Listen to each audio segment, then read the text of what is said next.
के monocot root की internal structure किस प्रकार की होती है। पहले हमने देखा कि डाइकॉट रूट की इंटरनल स्ट्रक्चर किस प्रकार की होती है। तो मोनोकॉट और डाइकॉट रूट की इंटरनल जो स्ट्रक्चर है उसमें ज़्यादा अंतर नहीं होता है। सिर्फ यहाँ पर जो वेस्कुलर बंडल्स की संख्या है, जाइलम बंडल्स की है, फ्लोएम बंडल्स है, उनकी जो संख्या है वो यहाँ 6 से ज़्यादा होती है मोनोकॉट प्लांट्स में, और डाइकॉट प्लांट्स में 6 से कम होती है। तो यहाँ हम देखेंगे थोड़ा सा दोबारा से कि मोनोकॉट रूट की स्ट्रक्चर, इंटरनल स्ट्रक्चर में कौन कौन से पार्ट दिखाई देते हैं। तो एनाटॉमी ऑफ मोनोकॉट रूट, तो सबसे बाहर रूट हेयर पाए जाते हैं। रूट हेयर जो होते हैं वो यूनिसेलुलर होते हैं, एक कोशिकीय है, लिविंग होते हैं। ये रूट हेयर पाए जाते हैं एपिडर्मिस के ऊपर, यहाँ से रूट हेयर्स निकलते हैं। और ये जो एपिडर्मिस है, आउटर मोस्ट जो प्रोटेक्टिव लेयर है रूट में, उसको डाइकॉट में भी और मोनोकॉट में एपिब्लेमा, पिलीफेरस लेयर या राइजोडर्मिस कहा जाता है। तो एपिडर्मिस का नया नाम दिया जाएगा रूट में एपिब्लेमा, पिलीफेरस लेयर या राइजोडर्मिस। आउटर मोस्ट है, सबसे बाहर की लेयर है, और ये प्रोटेक्टिव लेयर भी है, आउटर मोस्ट एंड प्रोटेक्टिव है। इसके ऊपर क्यूटिकल की लेयर नहीं पाई जाएगी, ना ही स्टोमेटा पाए जाएंगे जैसे कि स्टेम में पाए जाते थे। स्टेम में क्यूटिकल भी होती थी और कुछ पादपों में स्टोमेटा भी पाए जाते थे। तो यहाँ रूट में क्यूटिकल और स्टोमेटा एब्सेंट होते हैं। इसके नीचे एपिडर्मिस के नीचे, एपिब्लेमा के नीचे कॉर्टेक्स होता है जो कि पेरेन्काइमेटस टिश्यू से मिलकर बना होता है। मृदुतिक कोशिकाएं होती हैं। मृदुतिक कोशिकाएं जो है, पेरेन्काइमेटस कोशिकाएं होती है, वो लिविंग होती है। सबसे बड़ी बात कि पेरेन्काइमेटस जो कोशिकाएं हैं वो लिविंग है। इसमें इंटरसेलुलर स्पेस पाए जाते हैं।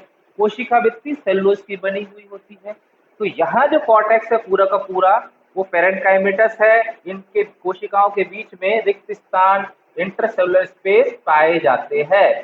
देखिए यहाँ से ये इंटरसेलुलर स्पेस पाए जाते हैं। तो कॉर्टेक्स के नीचे होता है फिर एंडोडर्मिस, जो कि इनर मोस्ट लेयर है। Outer most epiblema, inner most endodermis.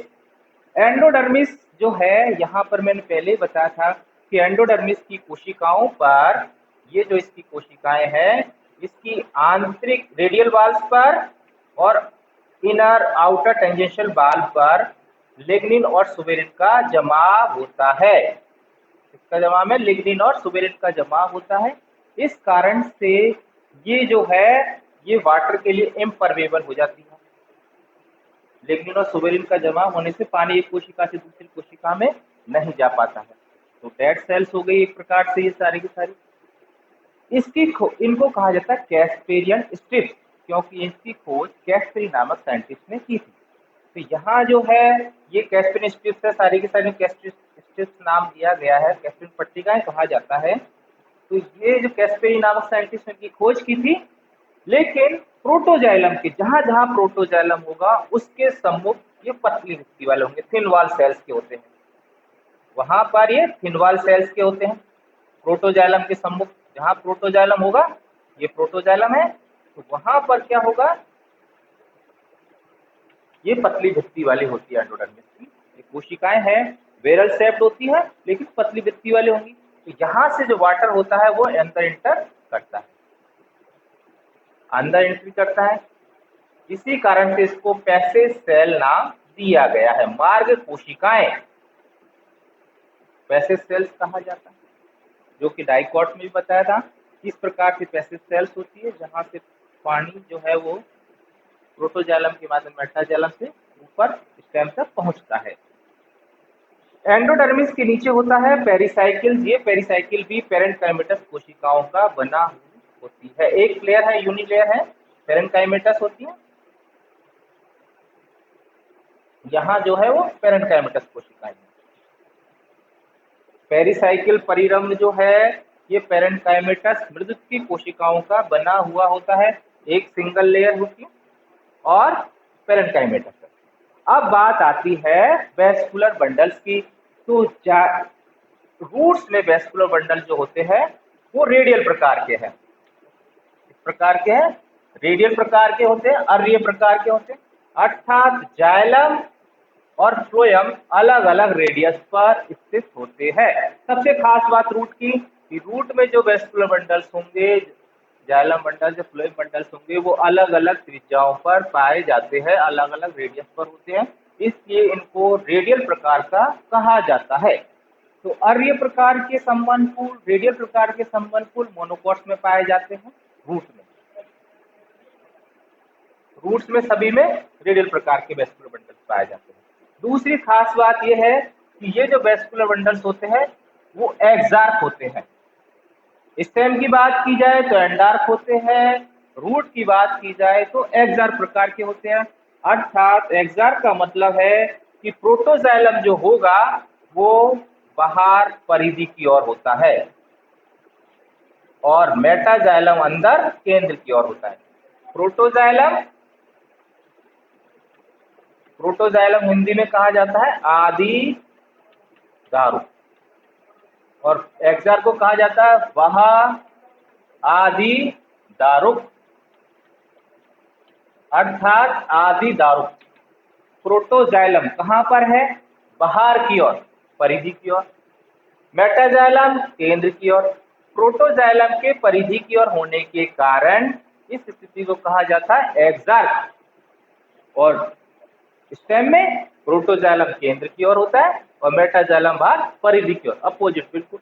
तो प्रोटोजाइलम अंदर होता है उसको कहा जाता है एंडार्क, लेकिन रूट में किस प्रकार का है? एक्सार्क प्रकार के वेस्कुलर बंडल्स यहाँ पर पाए जाते हैं। अब जो अंदर पित्त है, यहाँ पर पित्त की बात की जाए तो यहाँ पर स्पष्ट पित्त पाई जाती है। डाइकॉट में तो स्पष्ट पित्त नहीं थी, मज्जा नहीं पाई जाती थी, मेडुला, लेकिन यहाँ मोनोकॉट में आपको स्पष्ट पित्त नजर आती है, स्पष्ट होती है बिल्कुल। वहां पर अनुपस्थित हो सकती है, बहुत छोटी या अनुपस्थित हो सकती है डाइकॉट रूट में, लेकिन यहाँ पर आप देखेंगे मोनोकॉट में तो पित्त यहाँ पर स्पष्ट होती है, ठीक है, बिल्कुल स्पष्ट होगी। और ये जो वेस्कुलर बंडल्स है इनकी संख्या 6 से अधिक होती है, अर्थात 6 से अधिक क्या होंगे? Vascular bundles. जाइलम और फ्लोएम के जो बंडल्स है वो 6 से अधिक होते हैं। इस कंडीशन को कहा जाता है पॉलीआर्किक।